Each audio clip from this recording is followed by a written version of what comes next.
Hello दोस्तों, कैसे हैं आप सब। आशा करती हूँ आप सभी अच्छे होंगे। मैं भी अच्छी हूँ। मेरा नाम है नीलम भट्ट और मेरे गांव का नाम है भट्टी गांव, जो कि पौड़ी ज़िले में पड़ता है। तो स्वागत है आप सबका देवभूमि उत्तराखंड में और मेरे नए ब्लॉग में। तो दोस्तों, आज के ब्लॉग की शुरुआत सुबह के 9 बजे से हो रही है और अभी मैं मछलियों को चारा देने आई हूँ।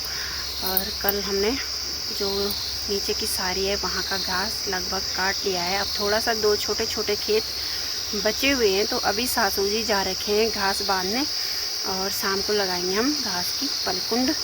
तो अभी मैं चारा देने आई थी और आप सबसे कुछ बात करनी है, कुछ बताना है आप सबको। वैसे तो कहते हैं हर बात बतानी ज़रूरी नहीं होती है, लेकिन फिर भी ये है कि मछली तालाब को लेकर मैंने शुरू से ही आप सबको बहुत कुछ बता रखा है कि कब बना, कैसे बना और जो भी इस पे काम हुआ सब कुछ मैंने आपको दिखाया। इसमें मछलियाँ तैरती हुई दिखाई, चारा डालते हुए दिखाया, सब कुछ दिखाया आपको।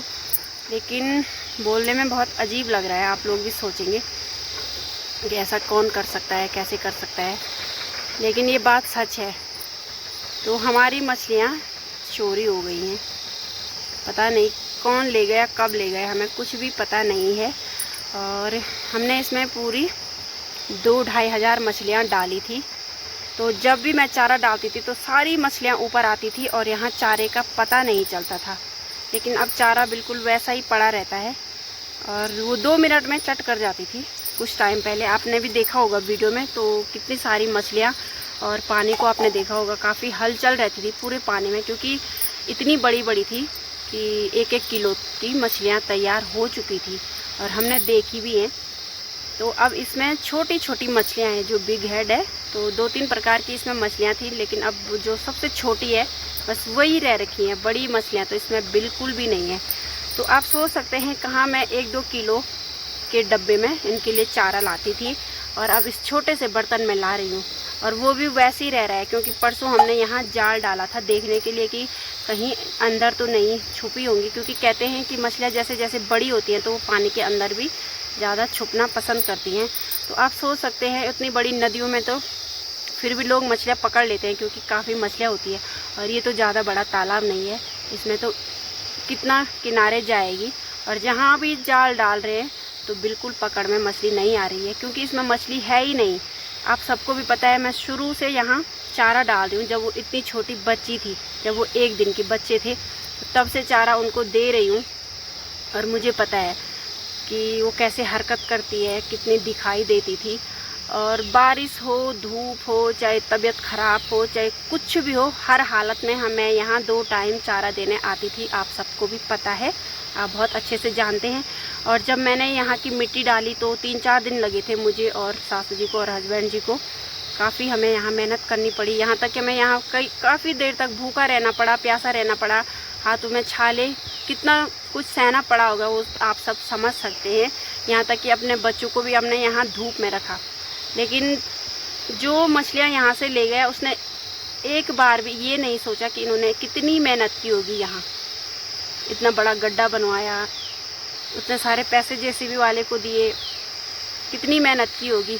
और मैं तो ये कहती हूँ जिसको ज़रूरत है वो मांगे, क्योंकि हम इंसान हैं, ज़रूरत हर किसी को पड़ती है, हर इंसान की ज़रूरत हर किसी को पड़ती है। अगर किसी को कुछ भी चाहिए तो मांग सकता है, अगर कोई मना करेगा तो वो बात अलग है। लेकिन अगर किसी को भी कुछ चीज़ की ज़रूरत हो तो मांगने से तो कौन नहीं देगा। हमें भी ये था कि जिसे ज़रूरत थी वो हमसे मांगता, लेकिन ऐसे चोरी करके सारी मछलियाँ नहीं ले जाता। और हम कह भी नहीं सकते, क्योंकि हमने किसी को देखा ही नहीं है। बिना सबूत के हम कैसे कह सकते हैं कि कौन ले गया, वो हमें भी नहीं है पता कौन ले गया। लेकिन मछलियाँ है नहीं। पहले तो मैंने बहुत सोचा कि होंगी, मैंने कहा पहले ही बताना अच्छी बात नहीं है, लेकिन अब तो इनको भी पता चल गया है। पहले तो रुद्र के पापा ने बोला कि नहीं, ऐसे कैसे हो सकता है, क्योंकि हम ऐसा सोचते हैं जैसे हम हैं पूरी दुनिया वैसी होगी। तो आप लोगों को भी मैं इसलिए बता रही हूँ कि अगर आप भी ऐसा कुछ काम करें तो पहले पूरी सेफ्टी करें और फिर जाके इतनी मेहनत करें। बाद में अगर यही सब हो तो दिमाग बिल्कुल ख़राब हो जाता है, फिर बहुत दुख होता है। इतना नुकसान, कम से कम 70-80 हज़ार का वो माल था। आप सब समझ सकते हो जो लोग ये सब काम करते होंगे। और मुझे ये भी नहीं है कि पैसों से नहीं है, लेकिन ये बहुत गलत बात है कि कोई मेहनत करे और फिर आप ये सब करो। मतलब जिसने ये सब किया होगा। तो अब तो ये है, हमने सेफ्टी के लिए सीसीटीवी कैमरा यहाँ लगा रखा है।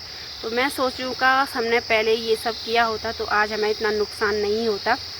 सीसीटीवी कैमरा अब जाके लगाया है तो 8 कैमरों का सेटअप लगा हुआ है। तो अब क्या फ़ायदा जब इसमें मछलियाँ है ही नहीं। लेकिन ये है कि हमारे लिए आगे के लिए ये सबक मिल चुका है हमें कि आगे से हम कुछ भी काम करेंगे तो सोच समझ कर करेंगे, पहले सेफ्टी देखेंगे और फिर जाके कुछ बड़ा काम करेंगे। तो अब तालाब बिल्कुल खाली है, इसमें आपको छोटी छोटी, बस पहले हम जब ऊपर से भी देखते थे तो पूरी मछलियाँ झुंड में तैरती रहती थी पूरे तालाब में, और बहुत बड़ी बड़ी हो गई थी। आपने देखी होंगी वीडियो में भी, काफ़ी बड़ी मछली हो गई थी। लेकिन क्या करें दोस्तों, लेकिन रुद्र के पापा ने तो बोला था कि कोई बात नहीं है, मत बताना, कुछ बोलना इतना भी ज़रूरी नहीं होता है हर कुछ बताना। लेकिन मैंने कहा नहीं, मेरे जो फ्रेंड है मुझे इतना सपोर्ट करते हैं, सब ने इतना प्यार दिया, इतना आशीर्वाद दिया, तो मैंने कहा उनको जानने का भी पूरा हक है कि हमारे साथ क्या हुआ है। क्योंकि मैंने कहा आगे वो पूछेंगे कि आपने मछलियाँ कब बेची, कितनी बड़ी हुई थी, आपने कुछ दिखाया नहीं वीडियो में, तो मैं क्या दिखाऊंगी और क्या बोलूँगी। तो इससे अच्छा ये है कि मैं वीडियो के माध्यम से आपको बता दूं कि हमारे साथ ये सब हुआ है।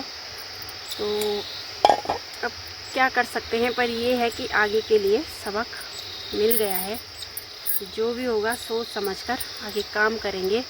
लेकिन ये बहुत गलत बात है, ऐसा नहीं करना चाहिए किसी को भी, बहुत गलत बात है दोस्तों।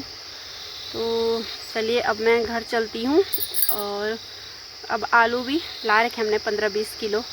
तो उसके लिए भी जो नीचे की साइड का खेत है तो उसमें हमने 2 भाग कर रखे हैं। तो ऊपर की साइड तो आपने देखा होगा आलू वगैरह हमने लगा दिए हैं, लेकिन जो नीचे का हिस्सा है तो उसमें मैंने मैंड बनानी है। तो मेरा हाथ भी कटा था, तो अभी थोड़ा सा रह रखा है। वैसे इसमें दर्द बहुत ज़्यादा हो रखा है क्योंकि बहुत कटा हुआ था ये, लेकिन देखिए अब थोड़ा थोड़ा सही हो गया है।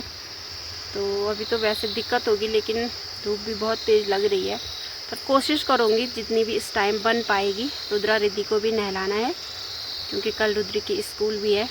तो चलिए चलते हैं, और बाकी तो बहुत दुख हो रहा है, अब इससे ज़्यादा क्या बोलना है।